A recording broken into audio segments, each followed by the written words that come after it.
समीन, ये आर्टिकल रुहेल अकबर लिखते हैं जो हमारी वेब पर आज भी मौजूद है।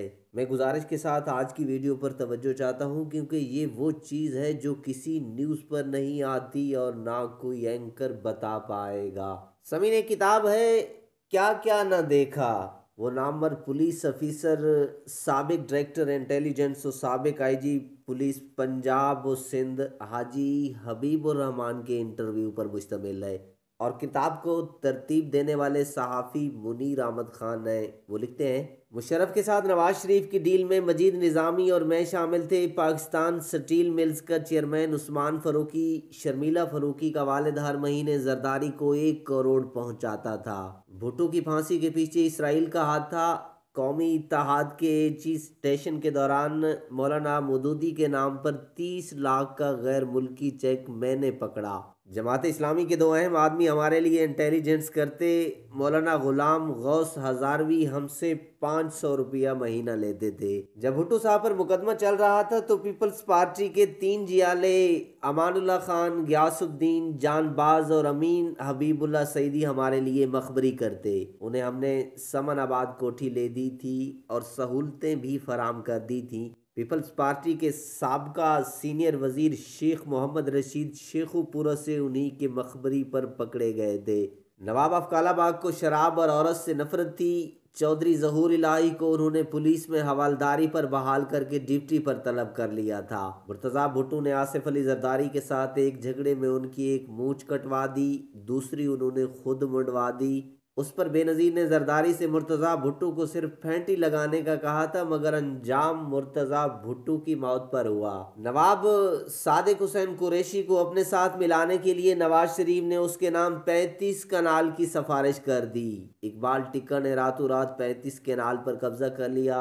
नवाज शरीफ ने हार्स ट्रेडिंग के दौरान एमएनएस के लिए सारे मरूफ मालशिए हॉलीडे उनमें जमा कर लिए थे। भुट्टो साहब ने कुरान शरीफ पर लिख दिया कि हुस्ना शेख मेरी बीवी है। उसके घर से सिर्फ वही कुरान शरीफ चोरी हुआ था। भुट्टो साहब की पहली बेगम के घर नोडेरो से जब जेवरात चोरी हुए तो एसपी लड़काना पंजल खान ने मुमताज भुट्टो की तरफ इशारा करते हुए भुट्टो साहब से कहा, साईं चोर तो आपके साथ बैठा हुआ है।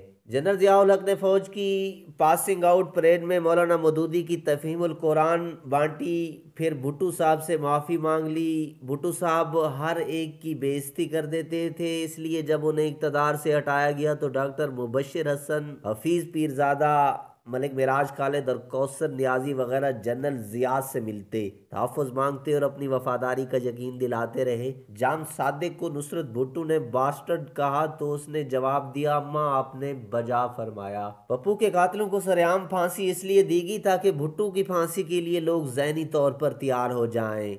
जनरल भुट्टो को मई जून 1978 में ही फांसी लगा देना चाहते थे। उनकी फांसी पर जनरल जिया और जस्टिस अनवारुल हक मुत्तफिक थे। जनरल जिया की हिदायत पर मैंने लियाकत बाग फायरिंग केस तैयार कर रखा था कि अगर सुप्रीम कोर्ट भुट्टो को छोड़ दे तो फिर इस केस में उन्हें फांसी दी जाए। बदनीति का ये आलम था कि कसास और देत आर्डिनेंस पास होने के बावजूद उसे भुट्टो की फांसी के बाद नाफिज किया गया। मसूद महमूद को वादा मुआफ़ गवाह बनाने में राब्ता कार सेठ आबिद थे। ज़ियाउल हक ने खुद को अमीरुल मोमिनीन बनाने के लिए रेफरेंडम का फैसला कर लिया था। खर ने जनरल ज़िया को परेड में उड़ाने का प्रोग्राम बनाया। सेठ आबिद ने जाकर जनरल ज़िया को बता दिया और अपना सोना वापस ले लिया। नवाज शरीफ से पहले उनके रूहानी बाप जनरल ज़ियाउल हक ने लिफाफों की तकसीम का सिलसिला शुरू कर दिया था। नूर जहान के फ़ोन पर भी टेप लगाई लेकिन जल्द ही हटा दी क्योंकि वो गंदी गालियां निकालती थी या अपने मुखासिब से कहती थी, सोनिया मनमोनिया। ज़ियाउल हक ने यह जानते हुए कि air marshal Anwar Shamim corrupt है, उसे एयर फोर्स का चीफ बना दिया।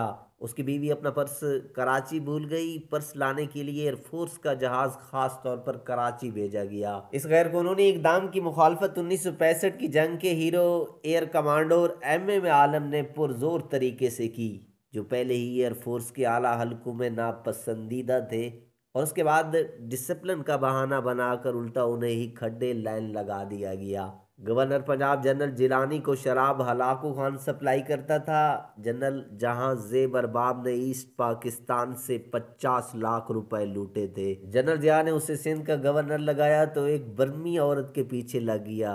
उसके खामन को रोजाना पुलिस से जूते लगवाता। के बंदियाल जनरल जिया के कदमों में बैठ गया तो जनरल जिया ने उनके दामाद को कीनिया में सफीर लगा दिया। समीर, इस कहानी के बारे में वैसे एक कमेंट जरूर दीजिएगा।